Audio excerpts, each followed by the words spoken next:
All Three Beards Media podcasts originate from the Gravitate Co-working Studio, sponsored by Revelton Distilling Company.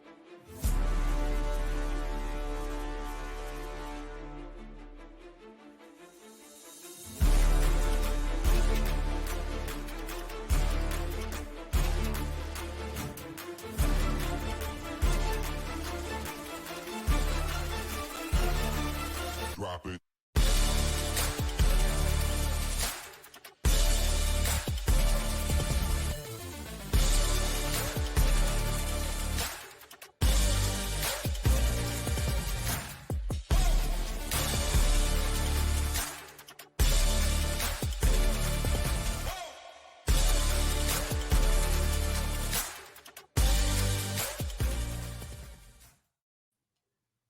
Welcome back to a playoff edition, divisional round edition of the Ball Don't Lie podcast.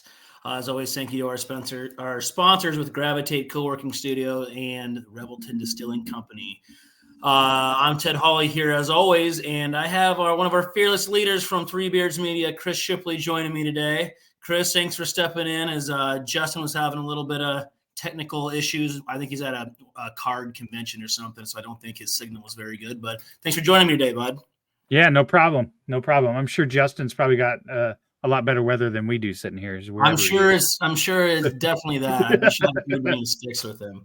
But no, I thought it'd be fun to have you come on today too, as you kind of send Justin and I some of your crazy. I do. Your what's the word? I'm drawing blanks already too. Parlays and crazy little plays. Yeah. Parlays are always really good, and you've hit quite a few you sent to us this year too. So I was like, well, yeah. What better time than the present to have you come on and try to hit some of this divisional round for us today too? So, well, now I know what the juice feels like, man. When you're sweating and you need 10 more yards for him to throw, and then they start kneeling the ball, and you're screaming at the TV.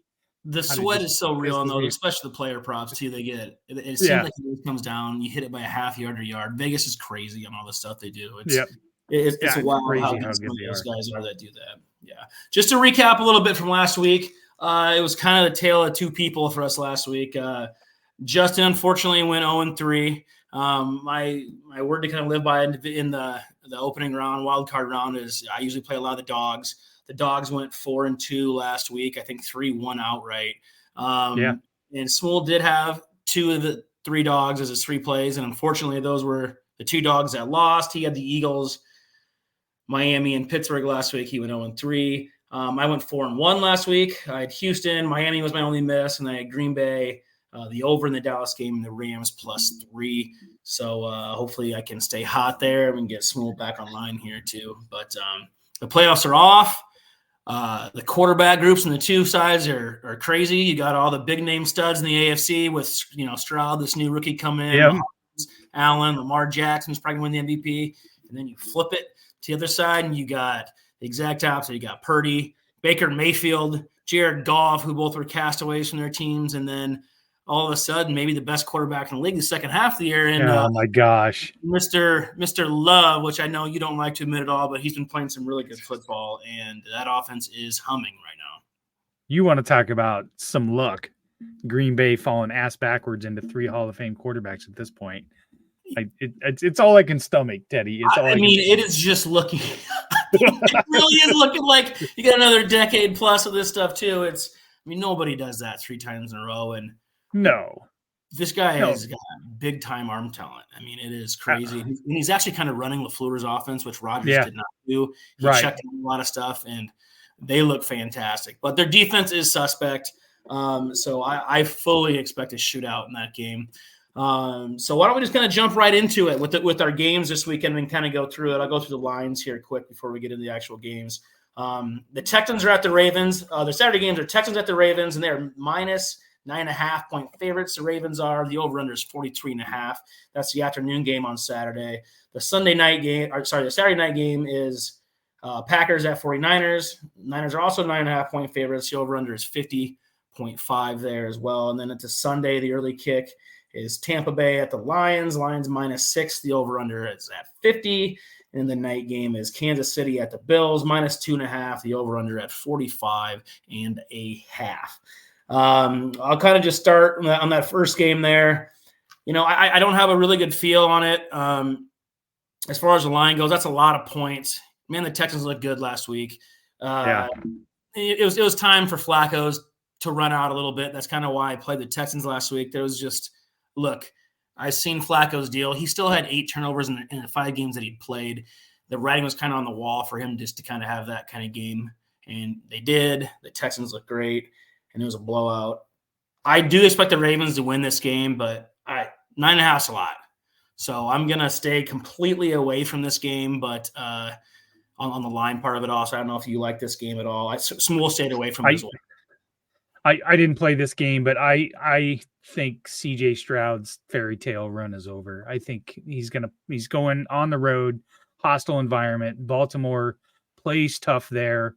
I actually think Baltimore's going to cover, but not confident enough that I'm going to bet it. So, see, I'm with you on that too, and I have a teaser play at the end too, and they will be involved in that because I do expect them to win. So, well, that's it for that. The next game I did not have on my card. The over at 50.5 with the Packers and Niners just missed for me. I'll probably be playing that, but it won't make my card. Smule did have the Niners at minus 9.5 on his card. They made his card. Look, I think it's the same type of deal here. I think the Packers, they're playing with what makes them a little scary here is they are playing with house money. Right. They've got nothing to lose. They already got a playoff win. They're the youngest team in the league. They just don't know any better right now. So that does make it a little scary. And look, I want Brock Purdy to win the Super Bowl this year for a lot of personal reasons on that too, just for him to get that and get it done. But look, we're Iowa State fans. We've seen the bad Brock too. Yes. I think that's what it would take for them to have to lose this game because I don't think that Packers defense can stop the Niners offense. I don't either. I think that's the only thing I'm hanging my hat on is that the back end of the defense of Green Bay is so bad. And you've got Kittle and Debo and Ayuk. You've got some weapons there. I do, however, I did do a little parlay on this one. I do have Green Bay to cover just because they're just crazy enough to do it, right? Nobody thought they were going to go in there and just wax Dallas on the road. So no, that was crazy. It was over. So they've shown that they can do it. And then, I threw a couple anytime touchdowns in there. Again, Green Bay's defense is their back end is suspect. Debo's going to score a touchdown, and Aaron Jones always gets a touchdown in the playoffs.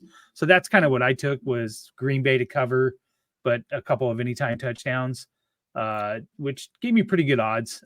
But San Francisco, I just as soon lose that bet and see San Francisco just blow them out because I absolutely hate Green Bay, hate everything about them. And Purdy, you're right. Like you look at the Big 12 championship game he had, and and are the nerves going to get to him and whatever else? It doesn't look like it has this year, but I hope good Brock plays and not bad. Yeah, I completely agree with you there too. Actually, one of my hammer plays, it's not on the cards, it's a teaser, but I do have a 7-point teaser at minus 140 with the 2 big favorites with San Francisco and Baltimore, both at minus 2.5. I have that hammered personally on my card, not on my card, but just on a playing game. I do think both those teams are going to win by at least a field goal, so I feel pretty good about that one. I don't see an upset coming, but look, I'm with you. Like, it wouldn't shock me one bit to see Green Bay keep it to single digits. Yep, that's what I think. And you're talking you can get a late. San Francisco can control that game and score a meaningless dumpster touchdown with 1 minute to go and lose by 8 or 9, and it's not going to shock anybody. Yep. So nope, not at all. All right. And then for the Ravens, I did have a same game parlay for the Ravens game as well. I bought the Ravens down to -3, Gus Edwards anytime touchdown, Isaiah Likely over 37.5 yards, and the Ravens just scored over 19.5 points, and that gets you at a plus 360 for a same game parlay there too. So I think if you're on DraftKings too, I think they're giving out some bonuses for some of They are, yeah. So you make that. I always grab those bonuses. Yeah, I grab those bonuses all the time, man. They're awesome. They sucker me right in. DraftKings does a really good job with that. Yeah. I also did play before the playoffs last year, so I don't know if they still have these out there or not. I should have checked before we hopped on, but I took Debo to lead all the playoffs in receiving yards, and I got like plus 550 odds for that. So I don't know if they're still having the playoff stuff available for that. Before they kick that, those could be off. But I thought I was getting pretty good odds for Debo on that. So if that's still available, think about that as well. Yeah, that's not a bad idea. That's not a bad idea at all. Just because I expect them to go to the Super Bowl. They didn't play a game last week. But right, that's what I was wondering. The Super Bowl is why I like the odds there. I'm just not sure about any other team. Yep. So, all right, moving on to the early game there, unless you got something else with San Fran. Nope. Go ahead. Moving on the early game there with Tampa at Detroit. I love – Small and I are both Baker Mayfield fans. I was on Tampa last week. I scratched him off my card last minute. I was because Smule had me kind of convincing the Eagles a little bit. I did end up playing Tampa Bay. We love Baker. This has been a redemption story for Baker. They got him on the cheap. And I think the only way he doesn't get a long-term contract, even if it's not from Tampa, it's somebody else, is if he absolutely comes out and has a dumpster game. That's the only way that can, stop that from happening. I think he's playing good enough football. I don't see that happening. However, I think the win Detroit had last week over the Rams was a bigger deal than people think. They didn't cover. The Rams did cover for me, but the Rams have been playing really good football the last 6 or 7 weeks. That was a huge win. And I just think that at Detroit, they kind of got that win finally under their belt. I just kind of see this as maybe the end of the road for the Bucs. I mean, look, they just beat the Panthers in a must-win game 2 weeks ago, 9-0. The Panthers are awful. Like that just happened. Like they just kicked the crap out of the Eagles, but the Eagles are a broken team. That is, I'm shocked Sirianni didn't get fired, and maybe he still will yet. I think he met with the coach today. But that was a team that had just completely quit. So don't fall so in love on that. I really do see this as a steamroll game for the Lions. I think they're going to win by double digits. And Smule must agree with me because that was his other play for the weekend was the Lions -6.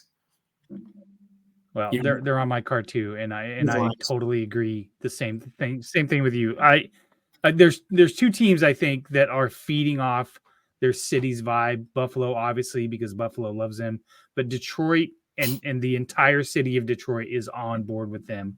That place is going to be rocking, and I've got them winning money line, covering. I'm betting the over of 49.5, and I'm going with the Iowa connection with Montgomery and Laporta scoring both. And I even have Goff going over 276. That's my big parlay that I've got. And I think I'm fairly confident they're going to roll all over him. I'm with you, though. I think Baker's done great. And I kind of have a soft spot for Baker, right? I have a huge soft spot for him. I mean, look, here's what the Browns did. The Browns go, we need you to tone down your personality and your attitude and present yourself in a better way. I don't think you did that right, so why don't you get out of here? Right. Also, the Cleveland Browns, and the second side of their mouth is, hey, Deshaun Watson, here's $250 million guaranteed. But, Baker, you're a bad. We don't like how you present yourself, Baker. That's why Cleveland, you deserve what you got last year. I'm with you 100%. When they came out and they said we wanted an adult in the room. Adult? I'm like, are you fucking kidding me right now? You brought in Deshaun Watson. You want an adult in the room. Got it. Yeah, like, come on. That was ridiculous. And you know what? They're reaping what they sow. They've got a guaranteed contract. He didn't play that first year. He didn't play hardly at all this year. I mean, you got Joe Flacco off the couch running the offense better than he was. He didn't. You're exactly right. He didn't play that great when he was in this year either. No. I mean, he looked a little off last year. I think everybody's like, okay, maybe it was some rust. He didn't look that great when he played this year either. So they're in a – I mean, what would you rather have? $250 million guaranteed or Baker on like a $15 to $20 million deal right now to have more money to spend? It was bad. And let me tell you something else. Before that whole thing came out with Watson outside of football, if you remember, he was looking for a way out of Houston. It's like something changed with him. Like he was kind of a malcontent. He didn't want to be in Houston anymore. He was demanding a trade. Like something flipped for him football wise, and I just don't know what it was. It's, who knows with it. I did have a same game parlay for that game as well. I bought the Lions to -3, Montgomery anytime touchdown. I had Rashard White under 54.5 yards rushing for the Bucs. I'm pretty sure if Detroit's not number one, they're number 2. So top 1 or 2 in rushing defense. And Tampa has struggled to run the ball all year long anyways, no matter who it's against. I mean, Aaron Glenn with that defense, they were so bad a year ago that with their personnel and what they have, and this is why he did do a good job. They're still not great, but he basically said, we have to be good at something. Right. So they put all their eggs in the basket of, we're going to stop the run this year. You can throw for a bunch of yards against us, but you're not going to run the ball. And that has made them get an identity a little bit defensively. They're still not that great, but they are good at stopping the run. So I do not see him getting over the 54.5 yards. And then Amon-Ra St. Brown over 91.5 yards receiving. And that payout's actually at plus 575. Wow. So again, there, Lions -3, David Montgomery anytime touchdown, Rashard White under 54.5 yards rushing, and St. Brown over 91.5 yards receiving, plus 575. Nice. Great odds. I feel pretty good about that one. And if you like the teaser I had too with the two heavy favorites with the Ravens and San Francisco, I think the Lions are winning. Like I said, you can add them and make that a 3-teamer. You're probably getting plus money at that point. Oh, I'm sure. Yeah. So so that's what that. I maybe see points. I thought about if I had to go one way or the other on this, I would take the over probably. I just, again, I think the run's over for the Bucs there too. I see such a beatdown. This could be like a 35-10 score. I wouldn't be shocked at all about that. And that would put me 4 points short, Teddy. Let's change that. Let's. So you do like the over? You do like the over? I did. I took the Lions over. Yeah, that whole parlay, Lions over 49.5. Yeah. Lions money line, and then Laporta and Montgomery scoring, and then Goff over 276.5 yards. The Goff line is actually a really good one. I like that one too because he's so good indoors. Yeah. I mean, look, his knock on him when he came out was he had like the smallest hands ever taken for a quarterback. And look, he doesn't play well outdoors, but not outdoors. This is in a dome. Much of that reporter's chagrin out of Tampa Bay when she asked a question about, I felt bad for her on that. Yeah.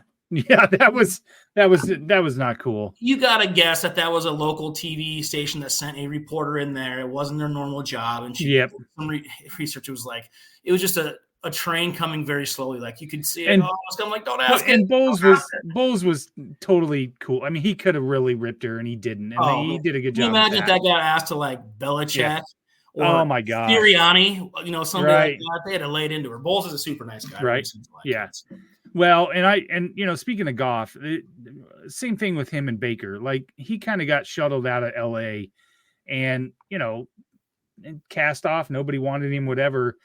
That's why, I mean, I know they're a rival, but man, I would do anything to have Dan Campbell as my coach of the Bears. He's got to cheer for. And you talk about somebody that loves his players and talks about his players, and he's like, hey, you're good enough for fucking Detroit. That's what he said. So, well, I mean, it wasn't they kind of want to get rid of him. They sent him out and a first round pick. And a first round pick with that too. Like you got to get him out of here. You got to take him. So that was a big. Felt good for him on that too. Him and Baker both like it was a cast-off deal, and one of them's going to the NFC Championship game. Yep, crazy. So, but I do think it's going to be the Lions. Moving to the big show, the big game with it seems like these two are just on a collision course. We know those two and Burrow every single year. With Burrow hurt this year, obviously that didn't happen. But this is Patrick Mahomes' first game on the road in the playoffs. That's crazy. I did not realize that. That's crazy. So that is people's like, well, it's not a big deal. Look, he is still Patrick Mahomes. It's not like it's going to be this big shining lights for him. But I tell you what, playing on the road in the playoffs is a different animal. He's never had to do it. Yep. And guess what? Buffalo's crazy. Those people are nuts. The Bills Mafia is absolutely nuts. They have like 60-year-old women jumping through tables lit on fire outside, and it's just normal behavior. They had another video today of people lining up at the stadium to go shovel the stadium out again today. And I mean, it was a line. You'd have thought it was a line to get into, I don't know, the biggest premiere of a movie, a Taylor Swift concert. I mean, it was crazy. I mean, I'm like, that's insane. It's absolutely insane. And I love it. And I absolutely love it. I absolutely love it too. But so I'm actually love the Bills though. I think just they turned the corner. I absolutely love the Bills here. It's hard to bet against Mahomes in the playoffs, but they're just not right offensively this year. And look, here's the deal. Josh Allen is the reason they win games, and he's also the reason they can lose games. He is the reason for everything they do, win or lose. But if he can play clean football, I actually think they control the game and win by a touchdown. So I'm so confident Now, Teddy, I don't know what the hell I'm doing on this app half the time. And I've learned a lot from you guys. I actually went and searched to learn how to play an alternate spread. That's how confident I am in this game. I took the Bills and played an alternate spread that they'll cover by 10. Wow. With a Josh Allen anytime touchdown, and a Pacheco, I think, will get a garbage touchdown somewhere. But here's what I think. I think Josh Allen and everybody else is remembering that little comment that Mahomes made at the end of that game, making an excuse for why they lost. And I think they're going to stick it to them and show them there's no doubt we're a better team and we're going to beat them. And I'm with you. Those guys on the road, first time Mahomes is on the road, that's got to be something. That's got to be something. It is something. It absolutely is something. And it's just this is Josh Allen has a big hurdle to climb. There's a bunch of these Big Ten quarterbacks, and he hasn't had his moment yet. This is to get through Mahomes in the playoff. That's just something to check off on the box because these two are going to be compared to each other the rest of their careers. This is a Marino Elway type deal. It's going to be that way. And this is the guys. Brady Manning. Yep. This is exactly Brady Manning, all those guys. Yep. And, man, you look at the AFC, they are just stacked over there with quarterbacks. Well, Stroud now. It was already Jackson. Jackson. Yeah. And Burrow. I mean. You get Burrow back next year? You could slot any four of those teams into the Super Bowl and probably be right between Cincinnati, Buffalo, Kansas City, and Baltimore. It's crazy. And again, as a Bears fan, it just pisses me off. Well, I tell you what, we can jump in your Bears a little bit here too. I do have a DraftKings daily and some stuff too. But so before we go ahead and wrap that up, we'll talk about your Bears a little bit. But why don't we go ahead and kick it to our sponsors here quick, and we'll come back and wrap some stuff up with some Bears talk. Awesome. Why take the best corn in the world and make it into fuel when you could make it into whiskey? That's the question that launched Revelton, Iowa's most visible and fastest growing distillery. Owners Rob and Christy Taylor embrace the grain-to-glass philosophy, sourcing ingredients locally and overseeing on-premises production and bottling at their facility in Osceola. One sip, and you'll agree that Revelton's handcrafted whiskeys, gins, and vodkas are the best you've ever tasted. And with the launch of their rye whiskey, made with 100% Iowa-grown rye and corn, and their new bourbon coming soon, there's more Revelton to love than ever. Iowa's own Revelton Distillery. ReveltonDistillery.com. The great thing about working from home is working from home. The worst thing is working from home, especially for face-to-face collaborations with customers and coworkers. And let's face it, coffee shop meetings are neither private nor professional. So skip the trip to Starbs and investigate Gravitate Co-working Space. For more than 10 years, Gravitate has provided large and small office and conference spaces perfect for hosting meetings, workshops, or other events, as well as private phone booths for confidential conversations. Plus, all spaces include secure fiber internet, free coffee, and access to a kitchenette.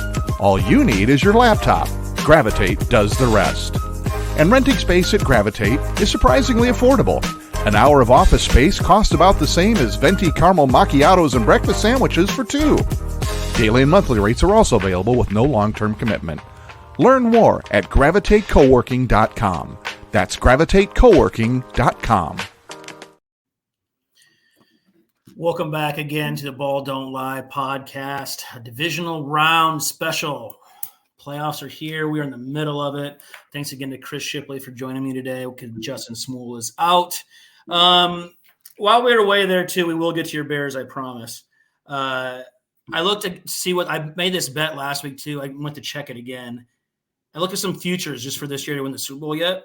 Yep. Buffalo is still plus 500 to win the Super Bowl. Really? Really, and I think wow. that's really good value. I think San Fran's at plus 175. The value's not there. Play the individual games on that.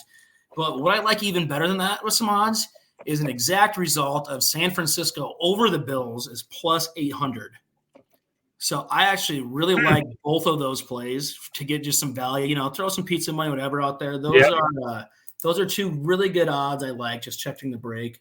The Bills at plus 500 and San Francisco over the Bills at plus 800. I don't have that one bet yet. I will when we get done. Okay, well, I'll go search for that. Yeah, I was a little shocked at those odds. Yeah. So I play. My wife's addicted to this. Actually, she does this every week. If you play DraftKings daily, you pick your fantasy team daily. It's pretty fun. I did put a team together this week, and I'll just run through that really quick as well.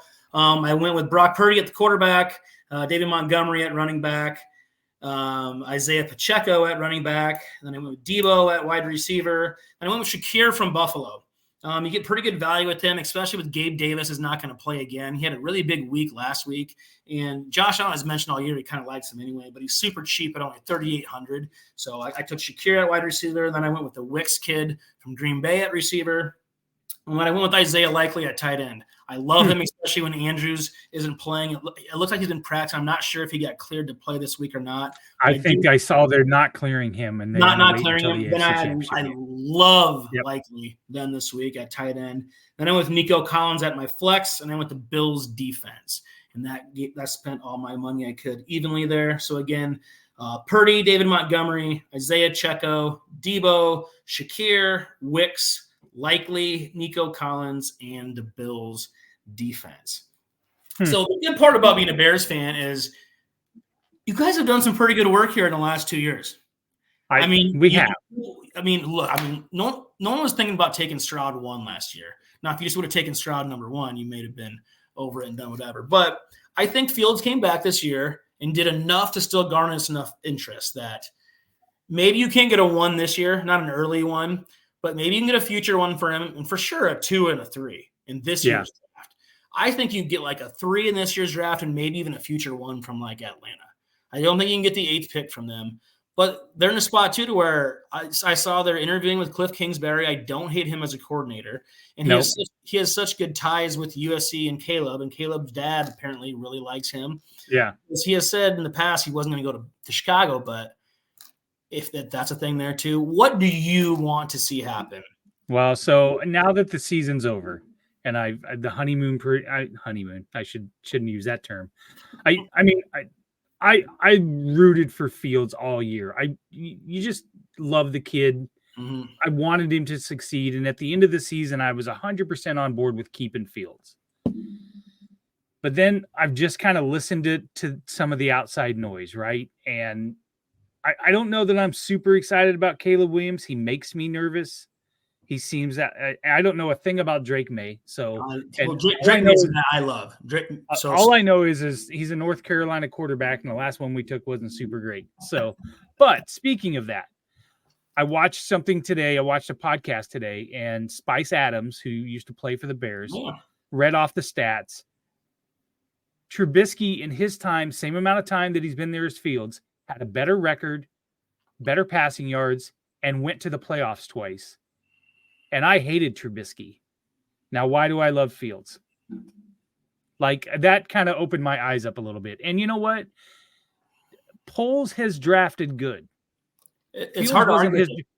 He was not his draft choice. Look what he traded Bryce Young for. Yeah. That's what you did. You basically traded Bryce Young. You got a legitimate wide receiver 1 in DJ Moore. Yep. And you have maybe the most sought after spot in recent memory because of what this quarterback draft is like this year. So I think you have to trade Fields from a non-Bears fan is that I think you kind of know what you have with him. Yep. And you got to make a financial decision on him this offseason. Yes. Right. So I think try to get a future 1. Yep. And then, a 3 maybe this year or something too. Or take the 2 and a 3 this year. 2 and whatever. Make sure you get a 2. You restart your clock because what happens if Caleb is what he's supposed to be? Yep. And you pass on him again after passing on Mahomes, after passing on Lamar Jackson. And you know what? And if Caleb doesn't want to play for you, but he wants to play for, say, Washington, who's sitting at number 2, or New England at number 3. Yep. It's a king's ransom. Because guess what? I think Jaden Daniels is really good too, along with Drake May. I do too. So if you get any one of those 3 guys, and if you trade back to 2 or 3 and you get to add, you can probably get a future 1 from one of those teams to get a guy like that too. Yeah. The farther I've moved away from the end of the season, the more I feel more comfortable about trading Fields. Oh, now, and by the way, you're also picking 9th. Right. Now, if we're keeping him, and we get a king's ransom for the number 1. Okay, I'll take that too. Right now, let's load up. Let's take a stud defensive rusher. Let's take Marvin Harrison Jr. with a maybe the second or third pick if somebody moves up. Let's take that tight end from Georgia. If we get another late round, first round pick, I'm all okay with that, right? But the thought of restarting the clock now is starting to work on me. My only hesitation is I don't know if I can trust Caleb Williams. What about this? What if they, do enough with the draft and you take the king's ransom at, 1 or whatever, and you move back, you still have the 9th pick too. So what if you take a Hall for the 1, future and all that stuff too, and then you can still, again, get back up to 3, 4, whatever. If there's another quarterback there that you like, it doesn't, just because you don't pick 1 at quarterback doesn't mean you still can't go quarterback even at 9 this year. Yeah, Jaden Daniels might be there at 9. He might not be, but you for sure can take the 9 pick and one of the picks you just acquired and probably move up to get somebody with like Arizona at 4. Yep, they're sticking with and see where that draft is going. Who knows? You never know. This is as excited as I've been for a draft in a long time, just because you don't see this many quarterbacks at this level and position players. I mean, it'll probably break a record for how many are taking the first round this year. I think they'll probably be over half. So too. Yeah, because next year's not going to be it. Not compared to this year. It certainly isn't. I mean, you're looking at we'll see what Dion's kid does and some of that stuff too. I mean, Quinn Ewers, but I mean, those guys were probably going to be late first round or early second round picks this year, and that's who's coming back as maybe the top guys next year. I think. I mean, look, who didn't do himself any favors? I could have said maybe you take like Penix at 9, but boy, under pressure in the national championship game. He reverted back to Indiana. He put some bad film out there, which, you feel bad for that kid because he's an older guy too. He played 6 years. Right. Nick both did. Yep. So, it'll be interesting. Your Bears, I mean, just for that part of it, make you excited at least a little bit there too. I mean, yeah, it gives me a little juice through the off season and something to look forward to, the draft and so on. I mean, I'm not gonna lie. We drafted Fields. I within 5 minutes went and ordered his jersey. I was that excited because I was like, we finally drafted a stud quarterback, and that's why I think I've just rooted for him to just make it. And I just see glimpses where he can be great. And then I look and I go, how can you hold the ball that long and get? I mean, have you not learned this yet? You're 3 years in, you're still holding the ball too long. And that's why I think because since you're still just not sure yet, like he's not a bust. He's not a bust. Like he's still going to be a starting quarterback in the NFL. He still is that. It's just, man, I don't think he's a top 10 type quarterback guy in the league. He's not going to be that ever. He's a guy you can win with. But if you do it, you could have had Mahomes when you took Trubisky. Yep. If you knowingly maybe don't do that again, I don't think. The Bears are starving for a franchise quarterback so bad. Forever. Yeah. The only franchise never have somebody throw for 4,000 yards. In today's NFL, that's almost unheard of. Listen, their top quarterback yardage wise thrown is Eric Kramer. That's number 2. I remember Eric Kramer. Eric Kramer. So, man, how's that? Jay Cutler doesn't even own that record. That actually shocks me that he never threw for 4,000 yards. I know, right? He was yellow. I know, right? Crazy. God, it's and you look back and how much I fucking hated Cutler, and now I look back fondly and go, man, he could. Man, I loved him when we drafted him, and then McDaniels came in and ran him out of town, and maybe it's a good thing. I'll never forget. I had a good buddy of mine. Unfortunately, he passed away a few years ago, but he was a huge Broncos fan. And man, did I lay some shit down when we traded for him. And his only response was, he's like, 3 games in, you're going to hate that guy. Well, guess what? It didn't take 3 games because his opening game against Green Bay, he threw 3 interceptions in that game. And I texted him. I was like, it didn't take me 3 games. I hate him already. That's funny. So that is so funny. We'll run through here and kind of go through. Tell me if I missed something on your plays. I had you for 4 plays here, and then maybe there's more. I had Green Bay plus 9.5. Lions minus 6, Lions over at 49.5, and the Bills minus 2.5. Did you have any? And I took the Bills at minus 10 on an alternate line. Alternate Bills minus 10. I'll leave that in your props there too, not your official. There you go. We got 4 plays in the official record there. Smool had 2 plays with the 49ers minus 9.5, the Lions minus 6, and I had 2 official plays as well with the Lions minus 6, The Bills -2.5. Well, I think that'll do it for us this week, unless you got anything else to add before we get out of here. You good? Everything good? Nope, we're good. Good to go. Well, thanks for joining me today, bud. Thanks for filling in. And hopefully we gave you some winners this week. We'll see you next week. Hopefully the same time. We'll let you know a little earlier. I think Smool's back. So, as always, thanks for listening. Cash that ticket.